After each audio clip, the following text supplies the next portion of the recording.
If you guys have been following my ice cream journey so far, you know that it's definitely time to try my hand at a classic chocolate ice cream. Now, I took this one step further and did two versions of chocolate ice cream for you. This video is part 1, where I make a chocolate ice cream using an ice cream churner. In part 2, I will be doing a no churn ice cream so that you guys can try it out even if you don't have any of the fancy equipment at home. And the best part is that I get to eat both and compare and contrast the differences. It's been a good day in the kitchen today. The ice cream custard for the chocolate ice cream is pretty simple to make. Start off by chopping up your cooking chocolate. I'm using a semi-sweet dark chocolate here. We will be adding this to the hot ice cream custard and stirring it in.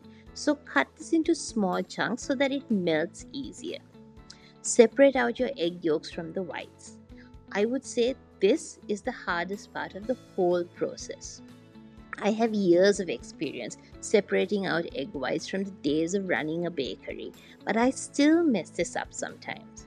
So, if you're not confident, just crack the egg into the bowl and fish out the yolk. And make yourself a nice egg white omelette so that you don't waste any of those egg whites and to help you hit your protein goals for the day. In a large pot, start to heat the milk and heavy cream with a dash of vanilla. Do this on a low heat so that it heats through and just about starts to simmer. Don't let it come to a boil.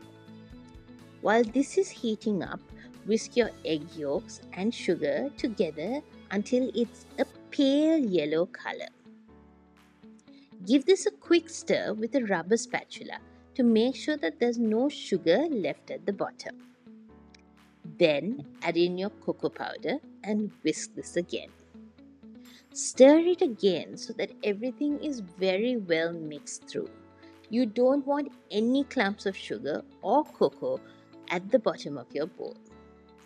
Now start mixing this again on a low speed and start pouring in your hot milk mixture a little at a time. Start off by trickling in a cup or 2 of the hot milk. This will temper your eggs and bring it up to temperature.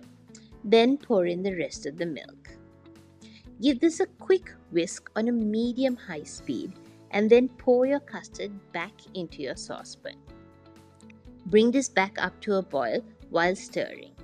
I like to stir with a spatula and then swap that out for a whisk for a bit. I feel like this really helps thicken it up. Do this on a medium heat for about 10 minutes until your ice cream custard has thickened up. See if it coats a spoon and can hold a line you cut through it. And if it's still too runny, then keep heating while stirring.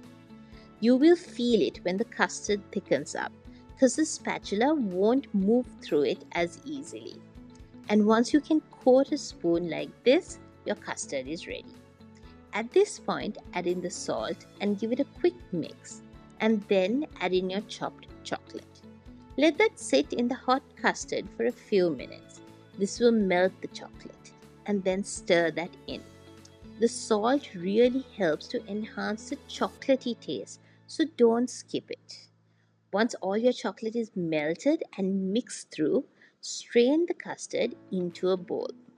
Use your spatula to break up any chunks of chocolate that is left. Give it one last stir to make sure everything is very well mixed and combined. Cover this with some cling film. The cling film needs to touch the surface of the custard so that it won't form a skin while it's chilling. Put this into the fridge to chill for at least 4 hours. The longer you keep it, the better. You can even leave it overnight, and that will give you a smoother, richer ice cream.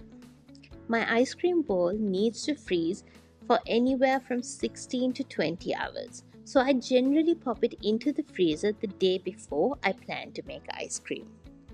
Pour in your chilled custard and churn this on a medium-low speed until it has doubled in size and has a creamy, soft serve consistency. This will take about half an hour. Don't worry if your ice cream looks like it's a pale brown color. it may not look super chocolatey at this point, but it tastes amazing and the color will darken up while freezing. If you want any add-ins like chocolate chips, nuts or marshmallows, add it in for the last few minutes of churning, or you can just stir it in once your ice cream is ready. I'm making a straight up plain chocolate ice cream today, so I'm not adding anything in. Spoon this into a box, smoothen it out using a spoon or spatula, cover it and freeze for about 4 hours to get a more scoopable consistency.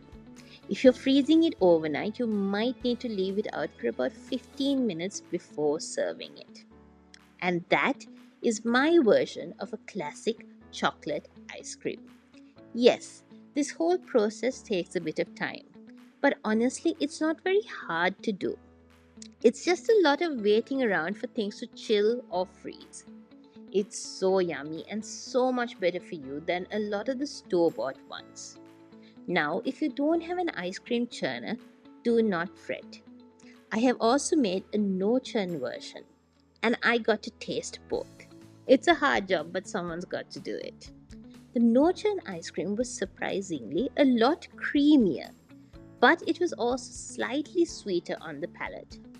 Either way, both of these versions are some of the best ice cream I have made so far. Stay tuned for part 2 where I will share the no churn ice cream recipe. But if you have a churner at home, definitely give this one a go. You know what to do. Please like and subscribe to my channel for more recipes like this. Bye!